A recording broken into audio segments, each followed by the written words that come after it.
They say that drinking too much alcohol can kill, but Jason Tyler is sure that the third beer he drank that night saved his life. Jason's wife, Alexis, was away on a business trip, and Jason was drowning alone in bad TV shows and good beer, something he rarely did if Alexis was home.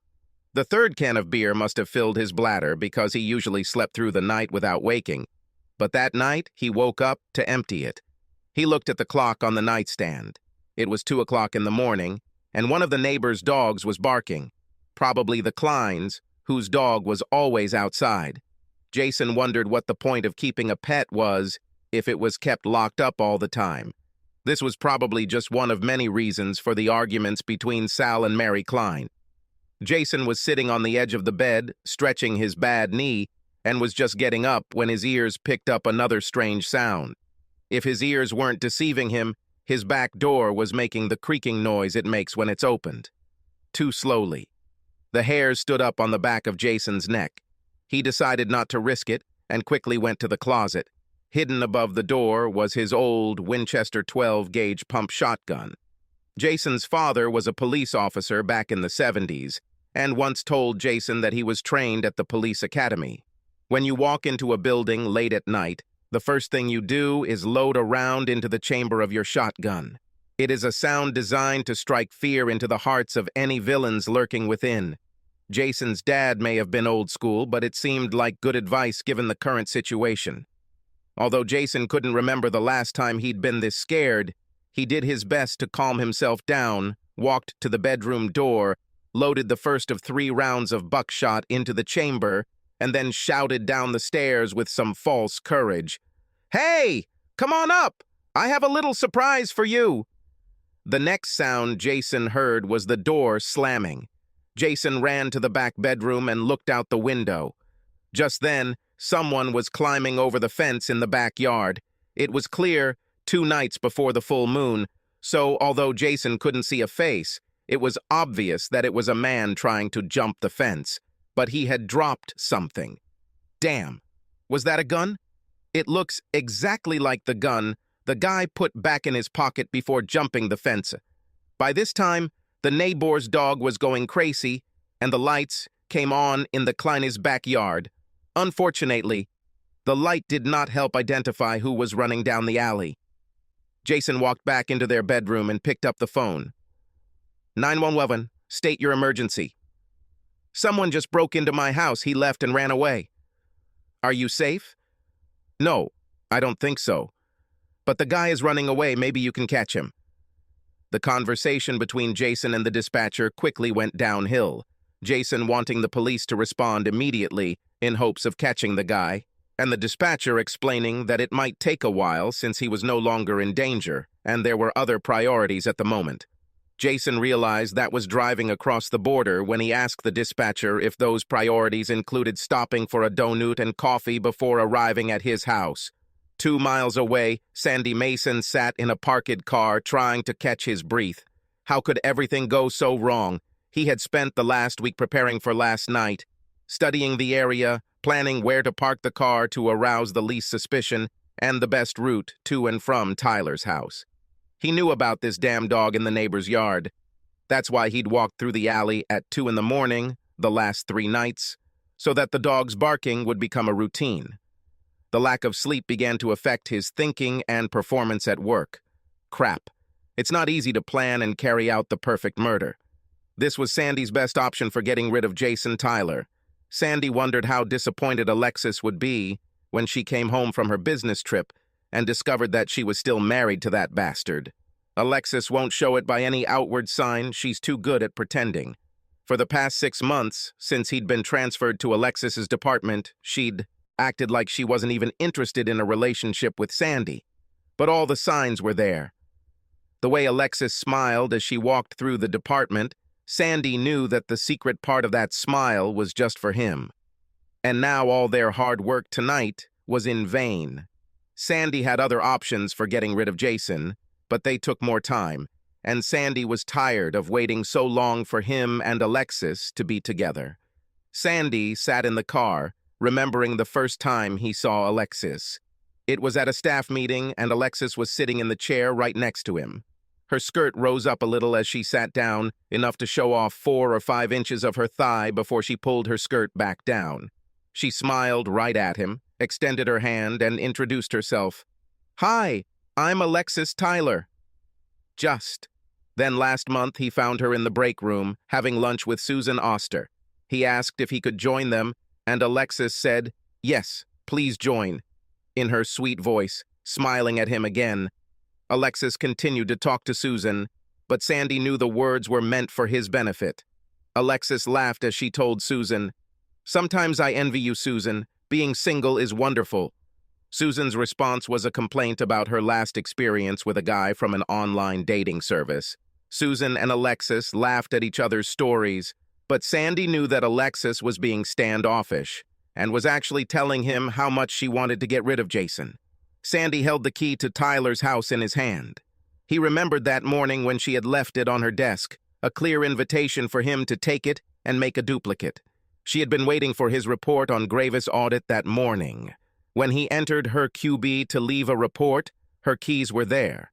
He took the keys, made up an excuse for the department secretary about the emergency, and ran to the store to make a duplicate key to the house. It was not difficult to find out which key opened the house. In half an hour, the duplicate was ready.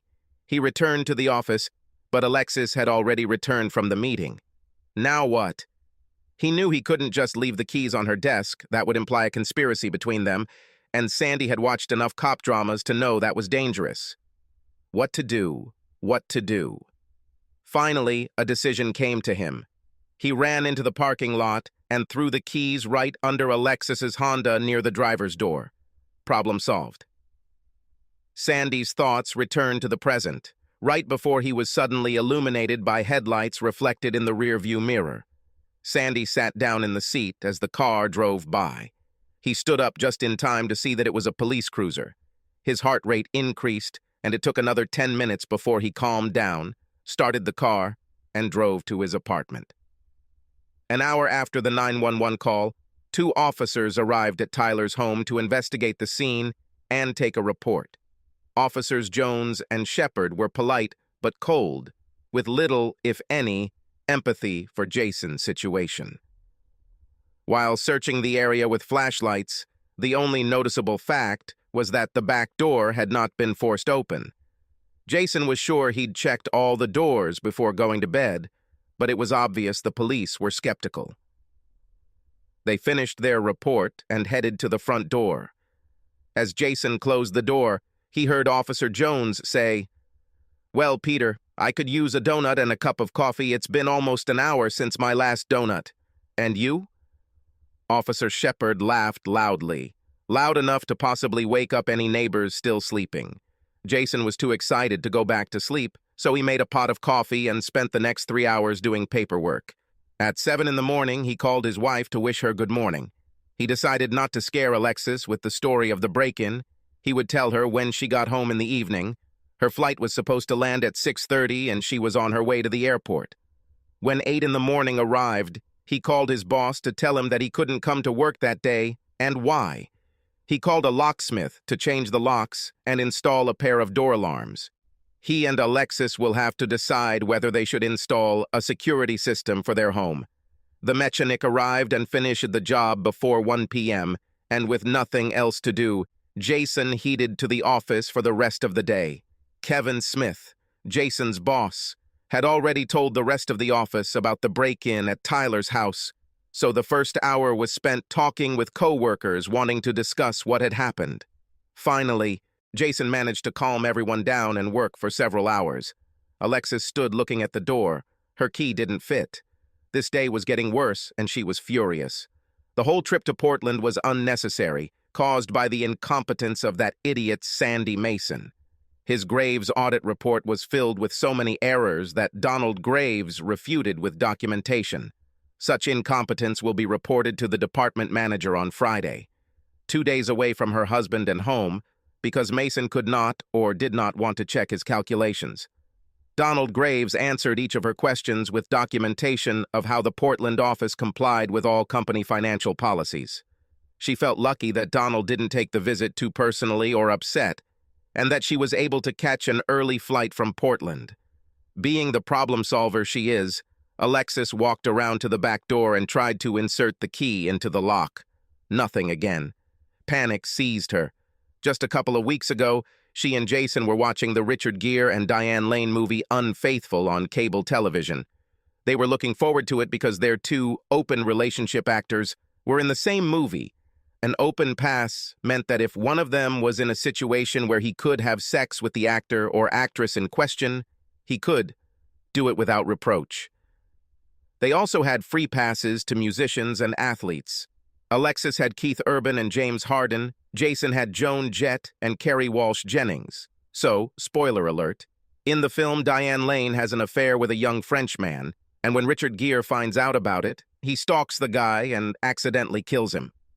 After the movie, Jason told Alexis that if she ever cheated on him with anyone other than her 3 free passes, then he shouldn't expect him to fight for her. He'd just change the locks and file for divorce. Now Alexis was faced with the first part of his threat, although she couldn't imagine why, since she had done nothing about it. Alexis took out her phone and called Jason. Luckily, Jason picked up on the second ring, and just as he started to say, "Hey, love," he was interrupted. "Jason, what the hell is going on? My key doesn't fit the locks to the house." Jason was caught off guard and said the first thing that came to his mind, which wasn't the smartest thing he could have said given the situation. "Alexis, I thought you were on a flight at 6:30. What the hell does this have to do with the fact that I can't get into the house? Why were the locks changed? I'll be home in 20 minutes. I'm really sorry. I'll explain when I get there. Just wait, love." "Well, hurry up, because I have to go to the bathroom and my bladder is making me angry." Jason continued to apologize into the phone as he grabbed his keys and ran out the door. Alexis had already hung up. A few traffic violations later, Jason was home in the promised 20 minutes. He ran to the front door and opened it as Alexis was getting out of the car. She gave him her evil look, but still kissed him before walking past him into the living room. Jason walked back to her car to grab her suitcase and briefcase. She already had one of Alexis's favorite ales poured when she entered the kitchen.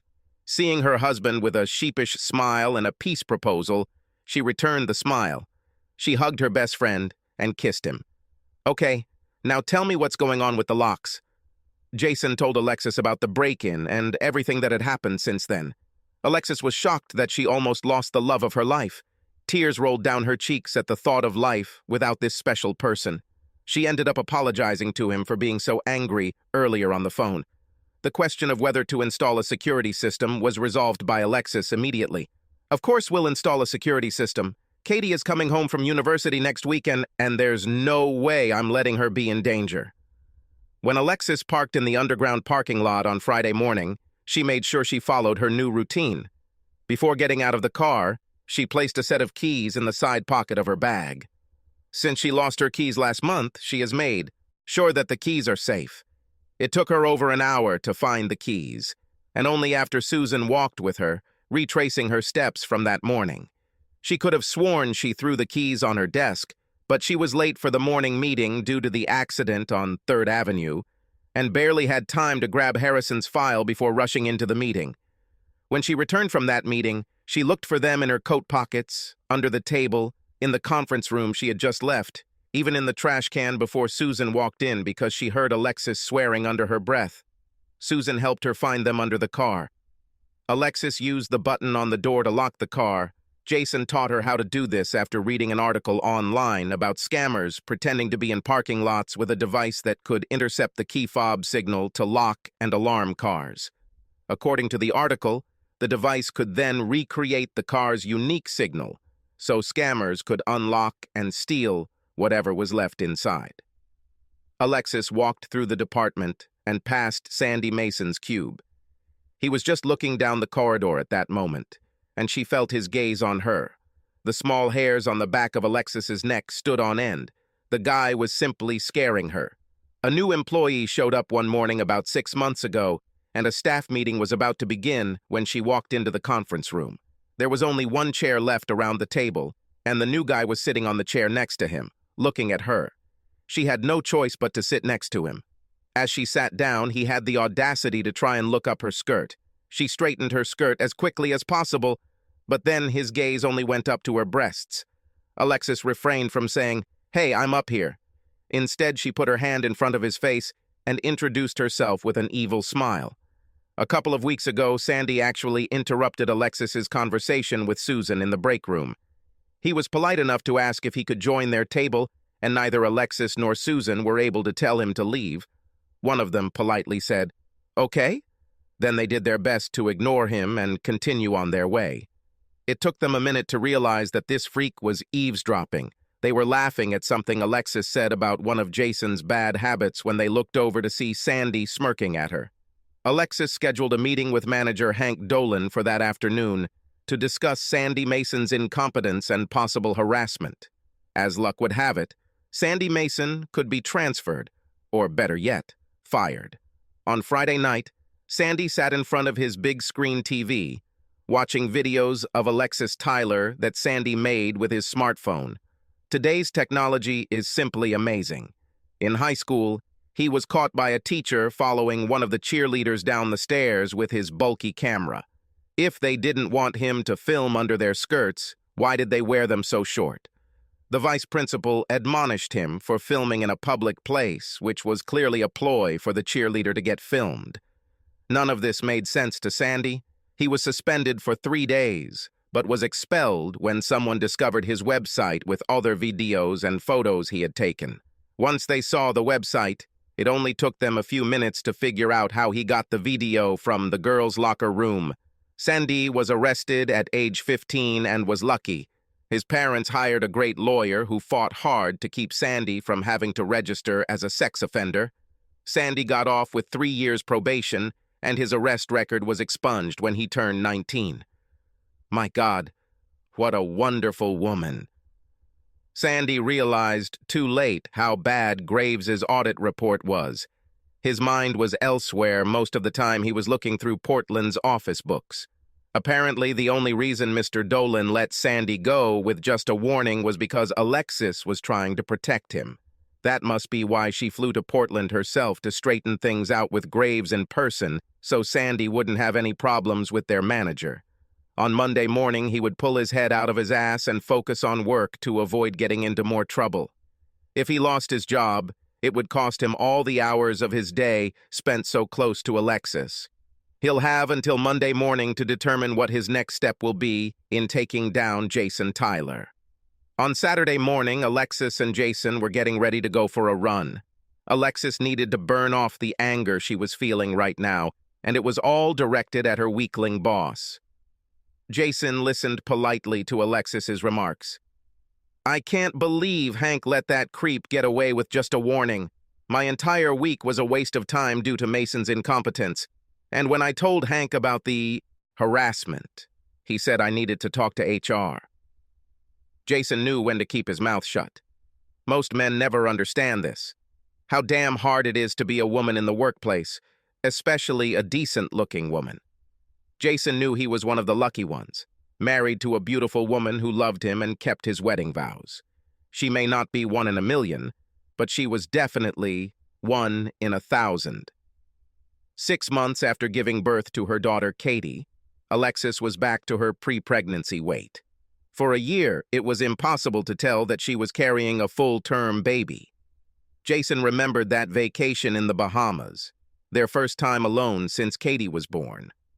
Katie stayed with his parents. Alexis and Jason flew to Miami and boarded a ship to Nassau. 6 days and nights together in a tropical paradise. Alexis wore a bikini that Jason bought her from a Victoria's Secret catalog.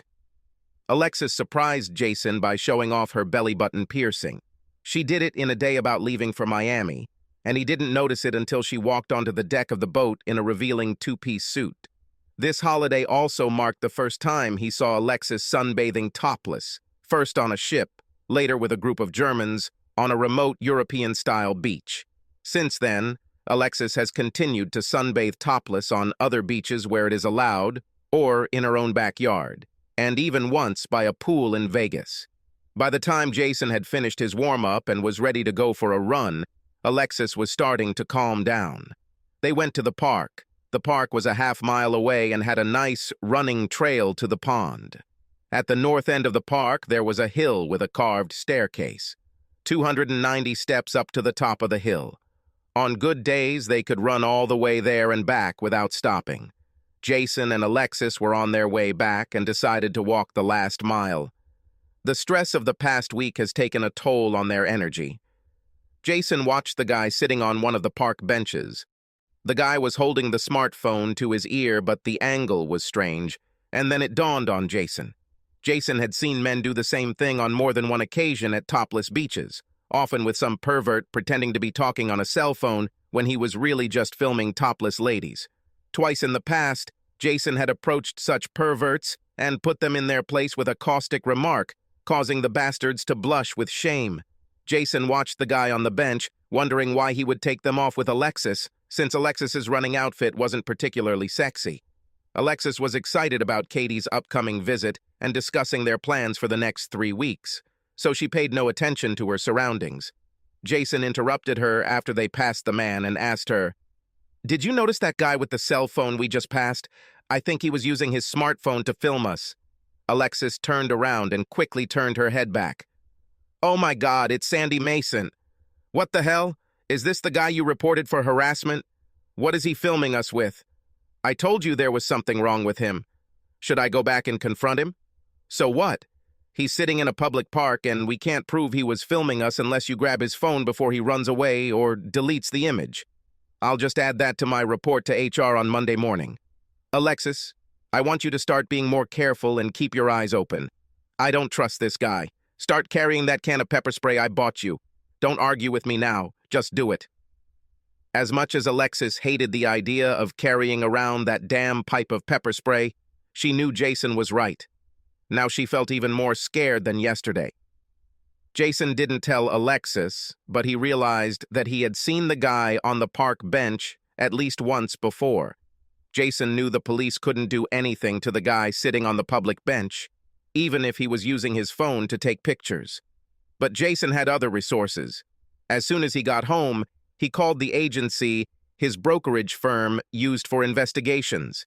He left a message for the owner to call him as soon as he received the message, but first on Monday morning. Alexis met with Clyde Walker from HR on Monday to tell him about her concerns, including seeing Sandy Mason in the park on Saturday and their suspicion that Sandy was using his phone to take pictures. As expected, Clyde said that this could not be used against Sandy, but Clyde would meet with Sandy on Tuesday and give him a general warning about unwanted attention towards female employees that could be considered harassment. "Are you going to tell him that I complained?" "No, Alexis. I will keep this a secret. We have the right to do this if given a warning. If things escalate, we may have to show him the signed complaint. If he hires a lawyer, the lawyer will insist on seeing the complaint. Hopefully the warning will be enough. To correct Sandy's behavior, I will personally look into this matter." Alexis left the meeting, hoping to see a change in Sandy's behavior and avoid further conflict. Alexis was raised by her saintly mother to try to see the best in people. Her mother always tried to justify people's bad behavior, suggesting that there must be a reason for such behavior. It was incomprehensible to her that some people could be simply evil. Alexis tried to live by her mother's philosophy. In high school, she was captain of the cheerleading team and homecoming queen. She tried to be merciful and thought she mostly succeeded, but bastards like Sandy Mason put her mother's teachings to the test. Since her first day in the conference room 6 months ago, her nerves had tingled every time she was near Sandy Mason in the department. Dave Phillips, owner of Phillips Investments, met with Jason at 11 in the morning. Dave always checked his car on the weekend, grabbed Jason's message on Saturday afternoon, and made an appointment for Monday morning. They both felt that the matter deserved immediate attention. "Dave, I need to find out everything I can about this guy Mason's past. Where is he from? What's in his past? Is he dangerous?" Alexis tells me that he showed up in her department 6 months ago and never talks to anyone about his personal life. She's been avoiding this guy, but several others in the department have tried to talk to him, to no avail. Dave took notes as Jason spoke, then looked up from his notepad and said, I'll call our lawyer this morning and have him contact Alexis's HR department. It would be in their best interest to give us some information about Mason, given that Alexis has filed a formal complaint, especially after the incident on Saturday morning. Our lawyer won't take no for an answer, or we'll sue. I don't know how thoroughly the company vetted Mason. We'll dig deeper. Thank you, Dave. I don't need to tell you how important this is to me. I told you about the break-in at our house. This whole thing is putting me on edge and I need answers. Consider it done. We'll start working on it today. I have some free time this week and I'll have Dwayne Larson, one of our best people, handle it. We'll find you the answers. What about the police? If and when we have something for them, we will share it with the police.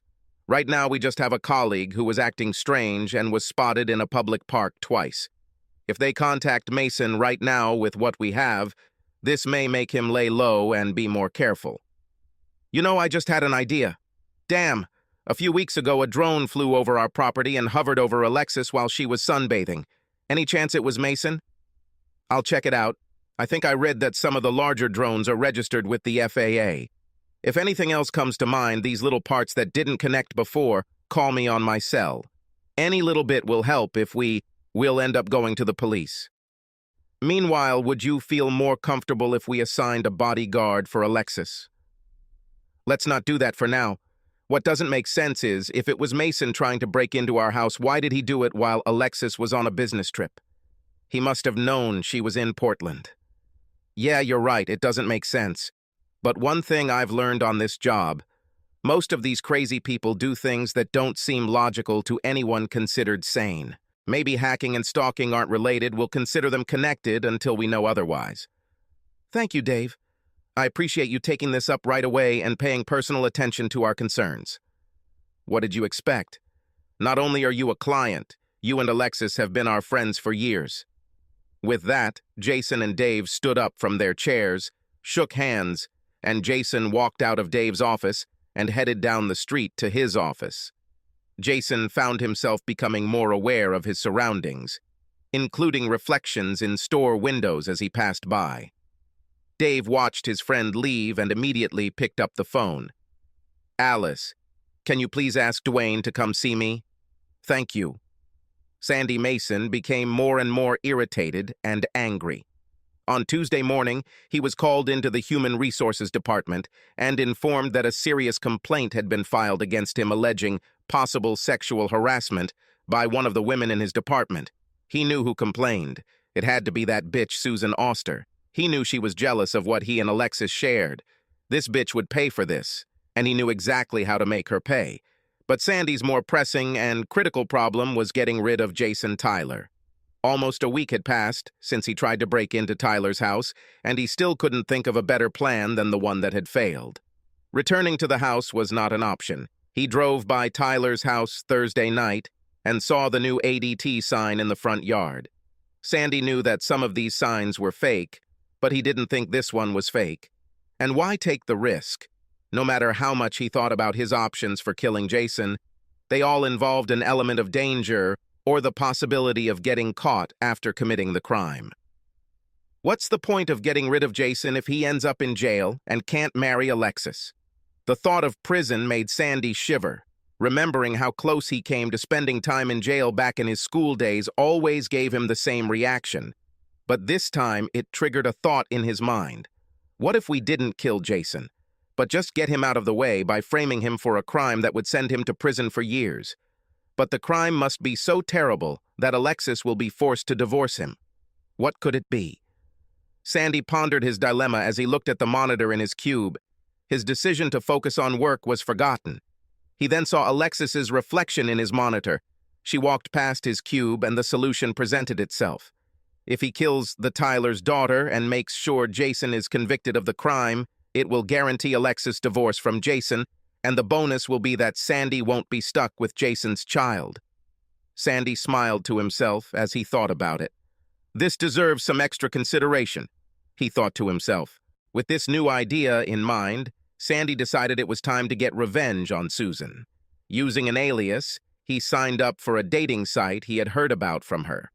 Within half an hour, he had found her profile, and Mr. Sam Martin, sent a request to meet Miss Susan Oster as soon as possible.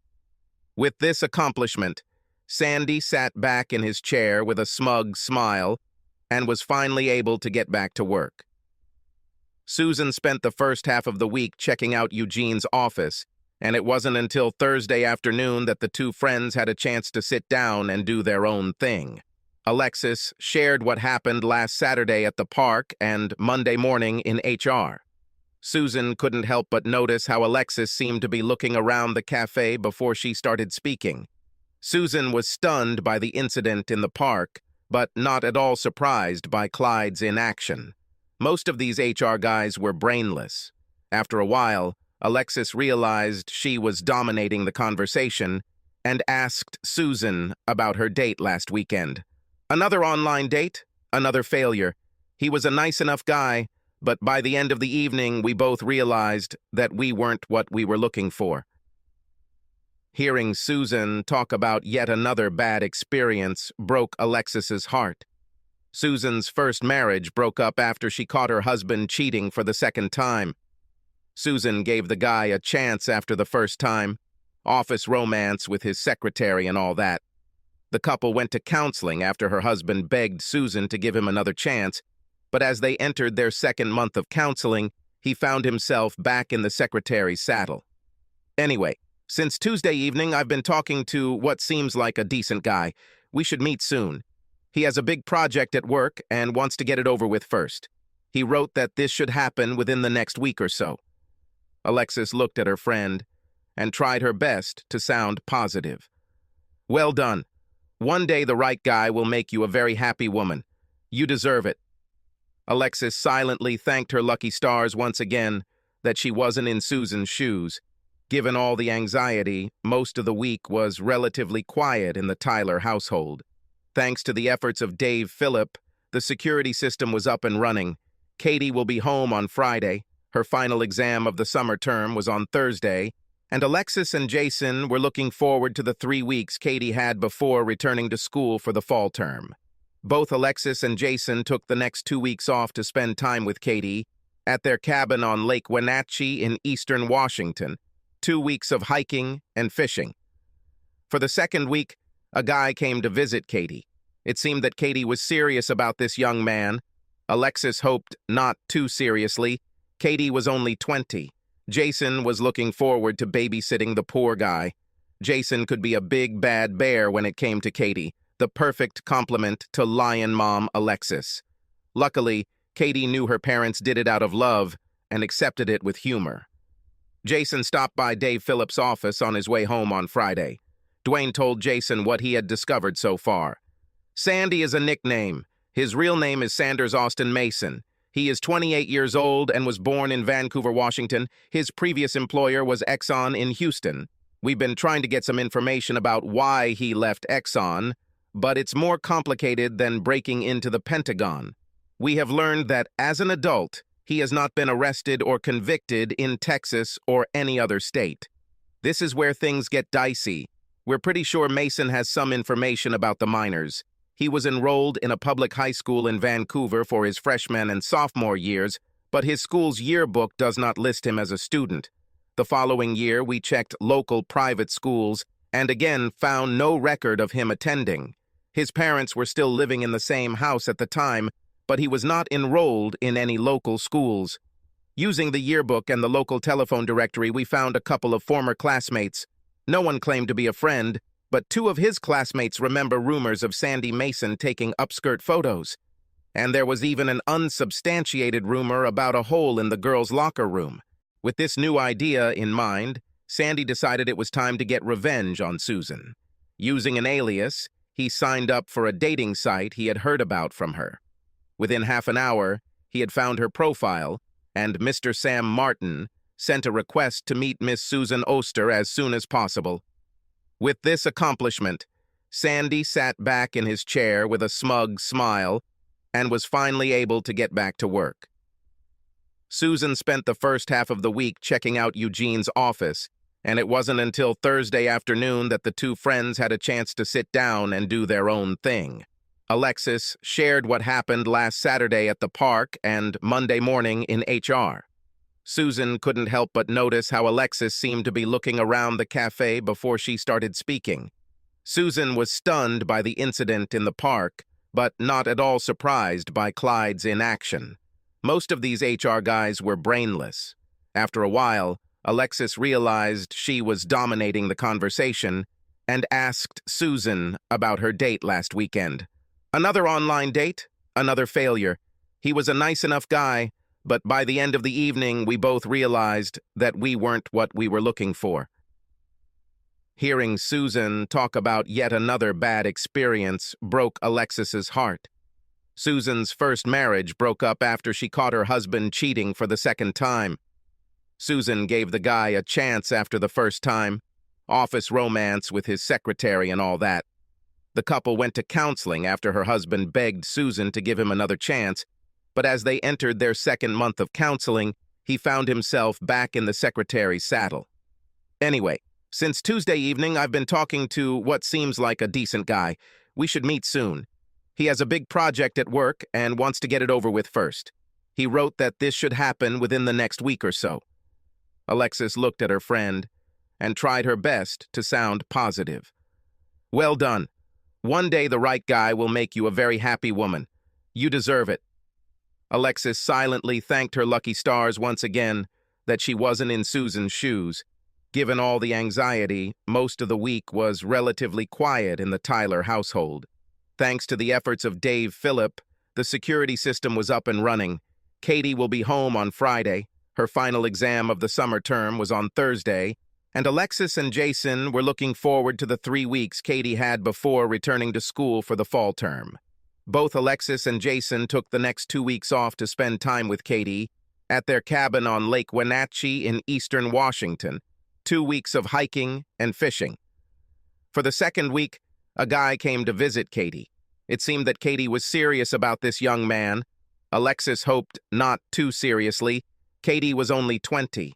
Jason was looking forward to babysitting the poor guy. Jason could be a big bad bear when it came to Katie, the perfect complement to lion mom Alexis. Luckily, Katie knew her parents did it out of love and accepted it with humor. Jason stopped by Dave Phillips' office on his way home on Friday. Dwayne told Jason what he had discovered so far. Sandy is a nickname. His real name is Sanders Austin Mason. He is 28 years old and was born in Vancouver, Washington. His previous employer was Exxon in Houston. We've been trying to get some information about why he left Exxon, but it's more complicated than breaking into the Pentagon. We have learned that as an adult, he has not been arrested or convicted in Texas or any other state. This is where things get dicey. We're pretty sure Mason has some information about the minors. He was enrolled in a public high school in Vancouver for his freshman and sophomore years, but his school's yearbook does not list him as a student. The following year, we checked local private schools and again found no record of him attending. His parents were still living in the same house at the time, but he was not enrolled in any local schools. Using the yearbook and the local telephone directory, we found a couple of former classmates. No one claimed to be a friend, but 2 of his classmates remember rumors of Sandy Mason taking upskirt photos. And there was even an unsubstantiated rumor about a hole in the girls' locker room. The rest of the evening passed in a whirlwind of chatter. Katie barely had time to eat as she talked about the events of the past semester, especially demonstratively telling her parents about the amazing young man she was dating. I think Charles Owen was in his final year of engineering, in the ROTC, and planning to join the Army as a twin lieutenant right after graduation. Listening to all the wonderful qualities of this young man, Jason silently told himself that he had better prepare for the young man's visit. Jason had a sneaking suspicion that he would soon be introduced to his future son-in-law. Katie asked about the break-in. This was a point Jason had been struggling with ever since he met the detectives. On the one hand, he didn't want to scare the hell out of either Alexis or Katie, but on the other hand, he didn't want them to underestimate the potential threat. Jason recounted the details of the night of the break-in. When he told her how he threatened an intruder with a shotgun, Katie looked at her mom, knowing how her mom felt about firearms. Katie actually laughed at Jason's scream on the stairs. "Come here. I have a little surprise for you." Dad, this is too funny. What is this? Something from one of your Bruce Willis movies. I don't know, honey, it just sounded right at the moment. Either way, it seemed to have the desired effect. 2 seconds later, I heard the screen door slam. Thank God I've never shot a living creature. In my life. Who knows how I would have reacted if it had come to that? After Jason's last sentence, the dining room was silent for a few moments.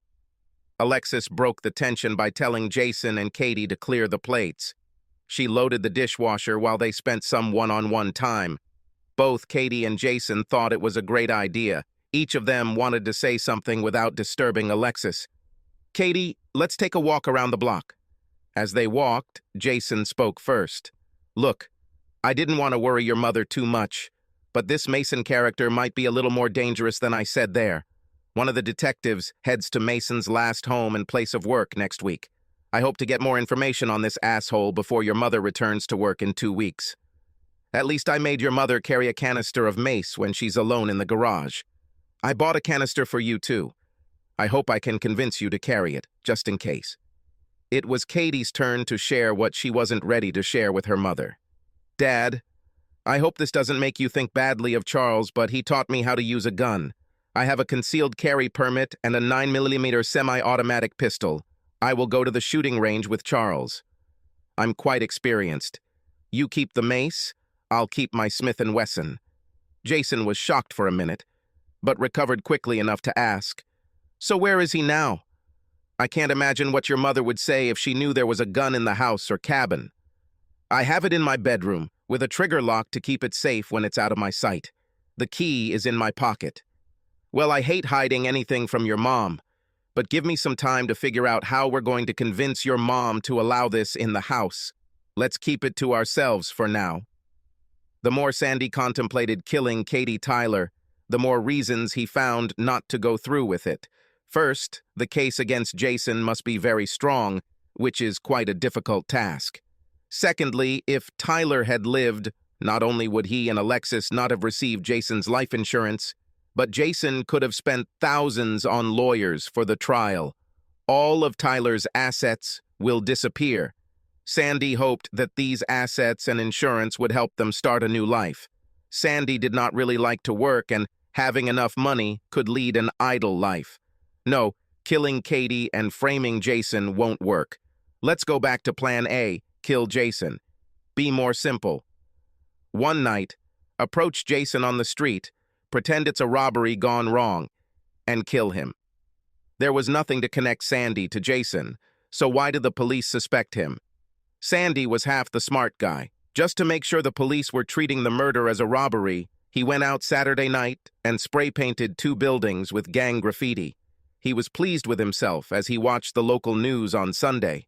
A reporter was standing in front of one of the buildings. She uttered the typical hysteria.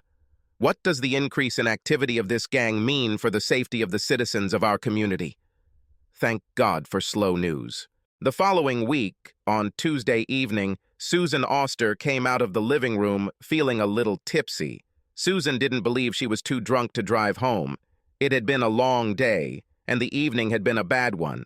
Sam Martin, her boyfriend from an online dating site, was supposed to meet her in the living room during their first meeting, but did not show up. Susan was too upset to eat, and 2 Cosmos hit her in the head. Susan opened the car and was confused when a sweet-smelling rag covered her face. As she fell to the ground, 2 arms supported her and threw her into the back seat before she lost consciousness. When Susan woke up, the first thing she saw was Sandy Mason looking at her from between the 2 front seats of her car. She tried to move, but her arms and legs were tied. The shoulder strap also prohibited movement. Susan's eyes adjusted to the darkness until they focused on the gun in Mason's hand, pointed at her. Sandy, what are you doing? Let me go. Susan's voice was tense, but the gravity of her situation was just beginning to hit her as her mind emerged from the fog. Susan, first tell me why you complained about me at work. What are you talking about? I never complained about you. Why do you say that? Don't lie to me, bitch. I know it was you who told HR that I was stalking you. Why should I do this? You never bothered me. It was Alexis who complained to HR when you didn't stop harassing her. As soon as the words left her mouth, she knew she had messed up. But in her defense, she was still disoriented. You are lying. Alexis loves me. She would never do that. Alexis loves you? What are you talking about? What I'm saying is that as soon as Jason is out of the picture, Alexis and I will get married. Susan was stunned by the words that came out of Mason's mouth.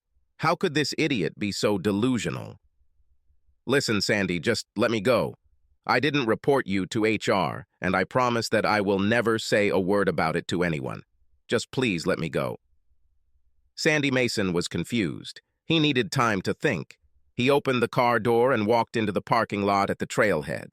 At 1 o'clock in the morning, their car was the only one in the parking lot. They were miles from the nearest person, and there was no need to shut Susan up as he walked around the trailhead parking lot, trying to collect his thoughts. 10 minutes later, he returned, Susan looking at him before the light in the dome went out, returning them to darkness. Okay, I'll let you go. But you must answer my questions and remember your promise not to tell anyone about tonight. Agree? Susan could only nod her head in agreement. She answered the questions, somehow thinking that maybe Sandy would let her live if she did. She was scared and clutching at straws. Sandy's original plan was to make Susan suffer before she died, but now he felt sorry for her. She was just an innocent bystander in this melodrama. Of course, she would still have to die, but instead of torturing her, he would put her back to sleep first. Having received the necessary information, Sandy got out of the car, opened a bottle of chloroform, and poured some onto a rag. For a moment, Susan thought she had gotten her wish, but when Sandy opened the back door, Susan recognized the smell. No, please no. Sorry, Susan. Well, it's time to pay back that bitch Alexis and her family for treating him. Sandy couldn't wait to see the look in Alexis's eyes as her world crumbled right in front of her. A madman's smile crossed his lips as he drove Susan's car home to Google Earth for the address she had given him in his last moments of hope.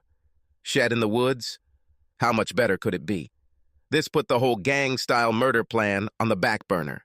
Due to an important court appearance, Dwayne Larson didn't arrive in Houston until Tuesday. The original law firm he was referred to back in Seattle refused to accept the assignment due to a conflict of interest. Dwayne was disappointed at first. He assumed it had been arranged by Seattle lawyers before he arrived here. Fortunately, the Houston firm was kind enough to give Duane a second recommendation, and by Wednesday afternoon, Duane was in Schuler and Simmons's office explaining the situation. George Schuler agreed to attend any meetings Dwayne might have with the Exxon people. Feeling better, Dwayne contacted Exxon and set up a meeting with the Vice President of Employee Relations on Thursday morning. Dwayne confirmed that George Schuler was available and used the time before the meeting to research the computer at the local library. Thursday morning found Dwayne and George at Howard Grimley's office in Exxon. Grimley greeted the two men warmly, asked if they would like coffee, tea, or a soft drink, and then asked them to have a seat. Given the topic, Dwayne was surprised when Grimley didn't close the office door. Deputy Grimley was sitting right outside the door and could hear everything that was said. Mr. Larson, Mr. Schuler, immediately after your phone call requesting a meeting, I pulled up Sanders Mason's personnel file and met with our in-house attorney. Unfortunately, I have been prohibited from allowing you to view the file or discuss the contents of the file unless we receive a subpoena. Both Dwayne and George looked at each other, silently wondering why Grimley hadn't saved them time by explaining it over the phone. Grimley continued, However, let me assure you that Exxon will fully cooperate with any subpoena. We will not attempt to block the subpoena in any way. Mr. Larson, I don't know the full extent of your investigation, but I'm not surprised to hear that someone is interested in looking into Mr. Mason's background. I can't say more. I'm very sorry.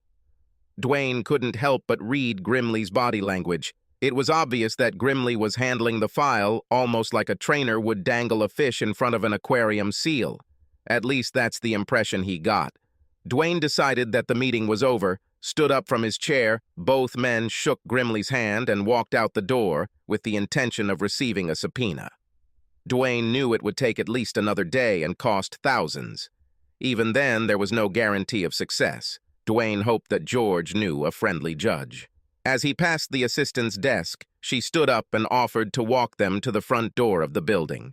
The elevator ride was quiet, but just before Duane exited through the revolving door, the assistant shook Duane's hand and said, "Let's have lunch, Mr. Larson, just the two of us." Duane felt the piece of paper in his hand and simply nodded. While George called a taxi, Duane took the opportunity to look at the sheet. There was a phone number there. 2 hours later, Duane sat at a quiet table across from Grimley's assistant, Elaine Stewart. "I know your lawyer is working on getting a subpoena, but there is something you need to know about Sandy Mason that isn't on file.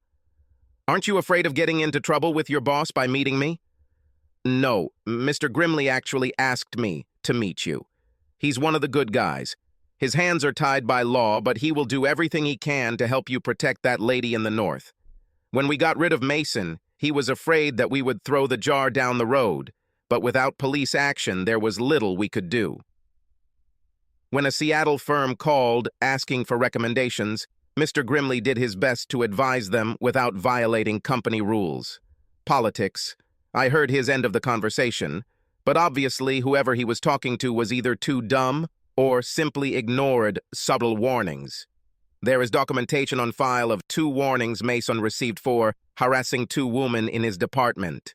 Mr. Grimley was in the process of terminating Mason when he abruptly tendered his resignation and left with less than a week's notice. We were glad the whole episode was over, but a week later we received an inquiry regarding Mason from the Houston Police Department, who were investigating at the request of the Mexican Police Department. Tamaulipas State Police are investigating the death of a woman whose body was found in the desert. The police were looking for Mason. He left Texas rather suddenly. Mr. Grimley called the police when he got a call from Seattle, but that's the last we heard from the police or anyone else until your office called us last week. So, you don't know what happened to the Mexican police investigation? Well, this is the worst thing.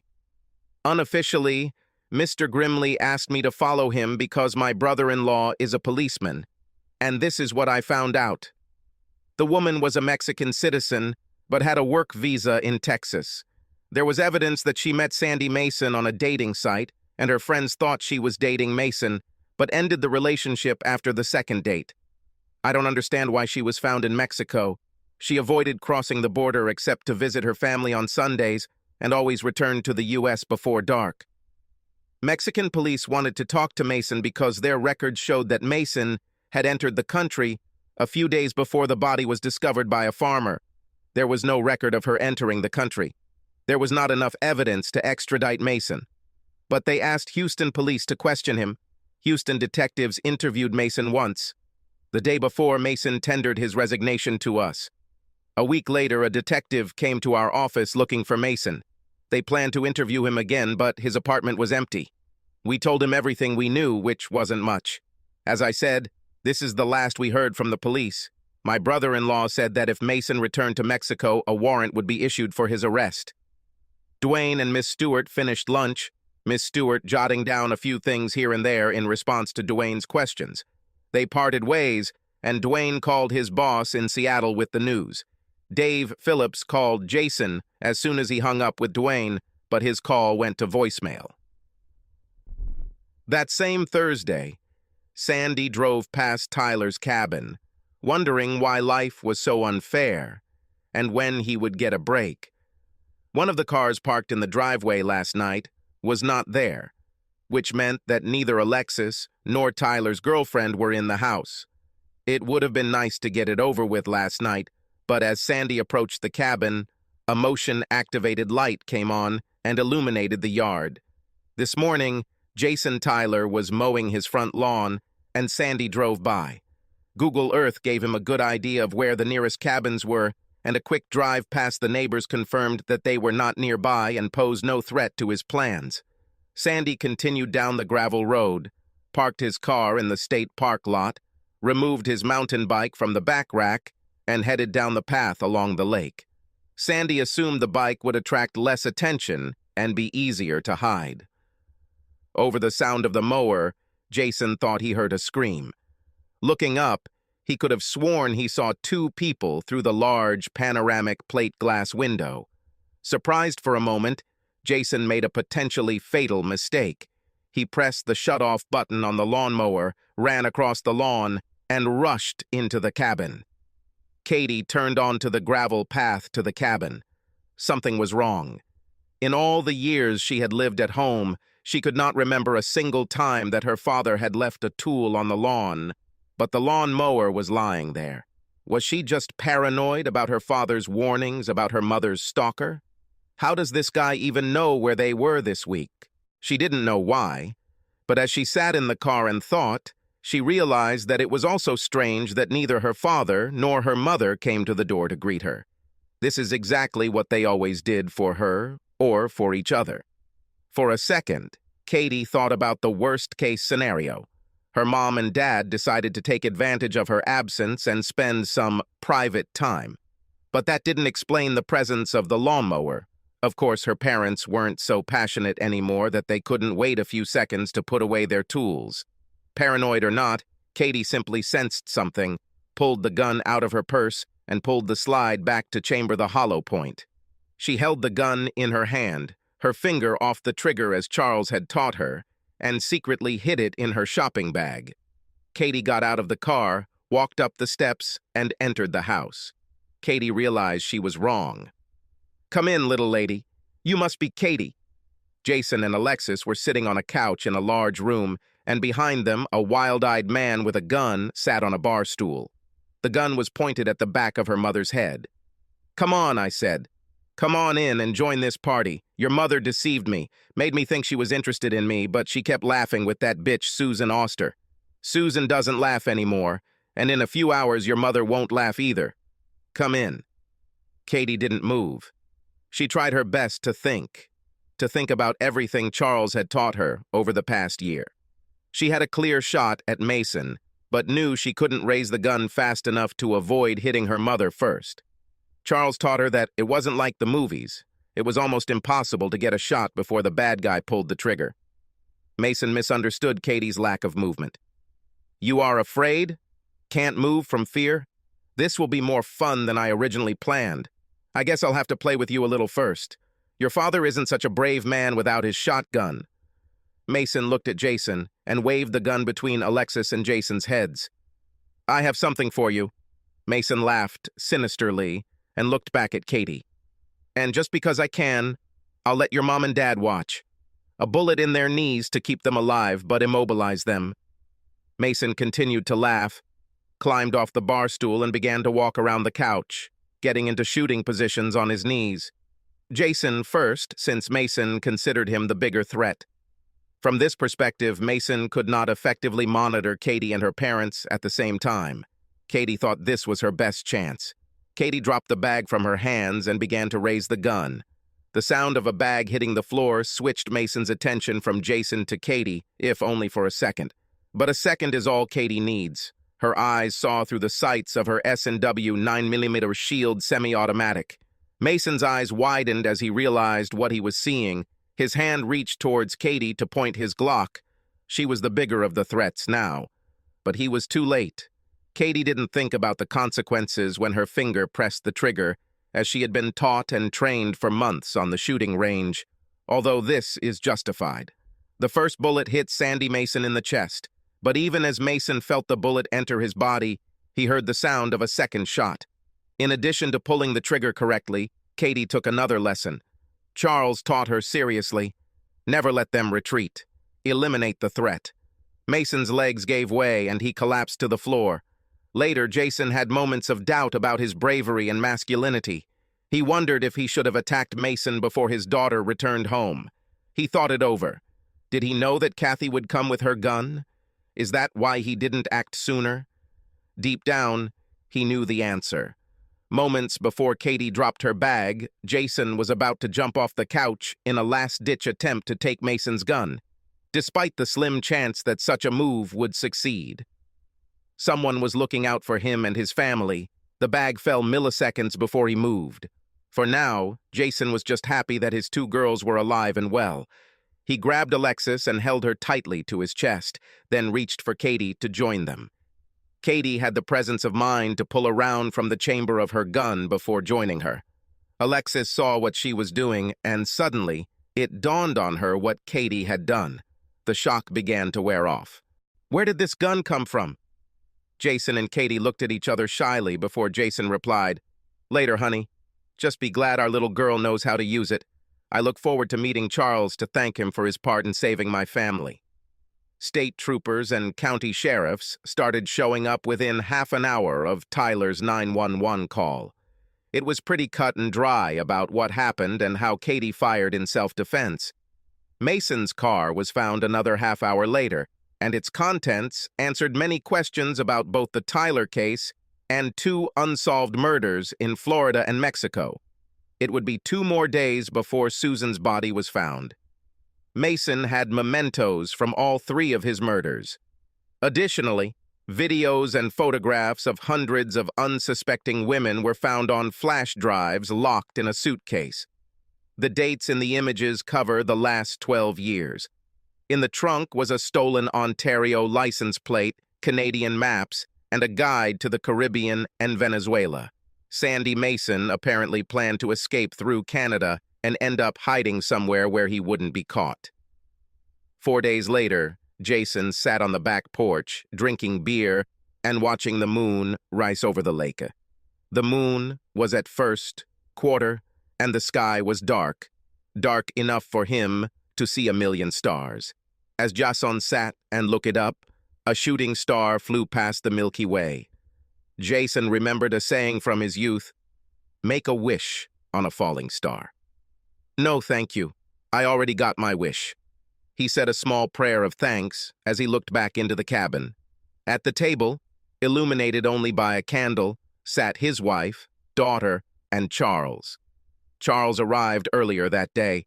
Jason was not at all surprised that he and Alexis immediately liked the young man. He was smart, respectful, and clearly in love with Katie. Jason's rude papa bear turned into a teddy bear before dinner was over. Alexis was amused by Jason's behavior, so different from how Jason had approached Katie's previous dates. Jason even agreed when Charles offered to take him to the local gun range to teach him how to use a gun properly. Alexis refused when he offered her the same training. She now agreed to allow the gun to be carried in her home, but was not prepared to fire it. Time will tell if she changes her mind, but for now it was a small victory when she agreed that if guns were outlawed, only criminals would have guns. As Jason sat on the back porch, finishing his beer and feeling blessed, the screen door opened, and Alexis came out with a couple more bottles in her hands. She handed one to Jason before sitting down next to him. Jason took a sip from the bottle. "This is my 4th beer tonight. I'll get up at least once tonight to get rid of it." "Well, when you get back to bed, don't be afraid to wake me up. When was the last time we were at midnight?" Jason smirked, but before he could respond, the door opened. Charles and Katie got out and headed towards the lake. "We're going out on the boat and maybe going for a swim," Jason and Alexis responded simultaneously. "Be careful." Alexis laughed and looked into her husband's eyes. "I like him. I can tell you do too. It's good that he's here. He'll help Katie take her mind off what happened last week." Sandy Mason deserved to die. I wish it wasn't our daughter who did it.